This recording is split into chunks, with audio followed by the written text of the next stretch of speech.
What's up, physics people? So, as you can see, we have a new equation that we're working with.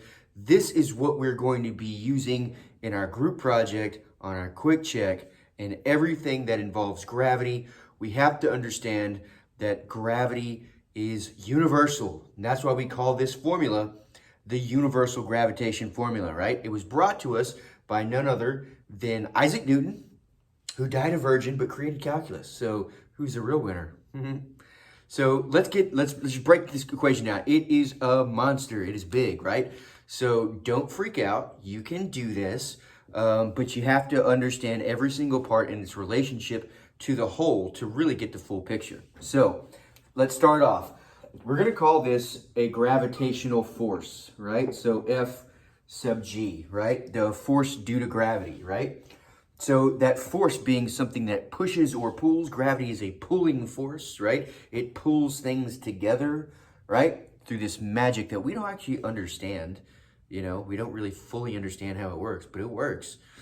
And this is how, well, it's one way we've approximated how this works. So this right here came along a long time ago. And then old Albert Einstein was like, well, it's a little bit different. But we're going to learn this too because it's very, very important to understanding how things work. And it works on a lot of scales. So the force due to gravity is equal to, right, the universal gravitational constant, a constant, which is big G. We call it big G, right? That's the gravitational constant, right? It's like this number that makes all the numbers skewed towards a particular outcome. So I'll tell you what that is too. It's always going to be the same number, and you don't have to memorize it. It's given to you. Just like you have to know where negative 9.8 meters per second squared is, the acceleration of gravity on Earth, you have to know this big G, this universal constant. So it's the force due to gravity is equal to our big G, the gravitational constant, times the mass of the first object, right? So that might be something like Earth, right? Times the mass of the second object. So that might be something like the moon, right? And all of this is divided by the distance between these two things squared. The distance between these two things squared, right? So we have the force due to gravity is equal to the gravitational constant times the product of the two masses. That means when I multiply them together, I get a product. If I multiply all that together and divide it by the distance squared, that will equal the force of gravity, right? Pulling on something. And we measure it in what we call newtons. And we will get into Isaac Newton and his laws next week, but I want to teach you this first. So Newton's laws make this all possible, right? And when we calculate this force, we get it in, we call it newtons, right? Newtons, like 5 newtons, 10 newtons, 30 newtons, a million newtons.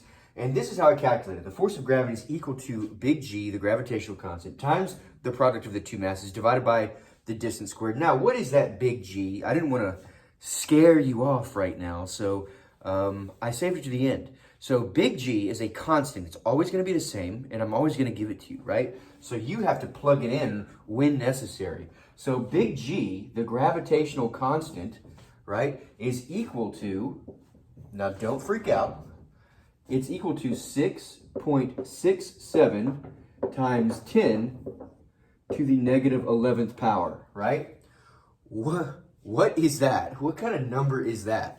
What kind of number is 6.67 times 10 to the negative 11th power?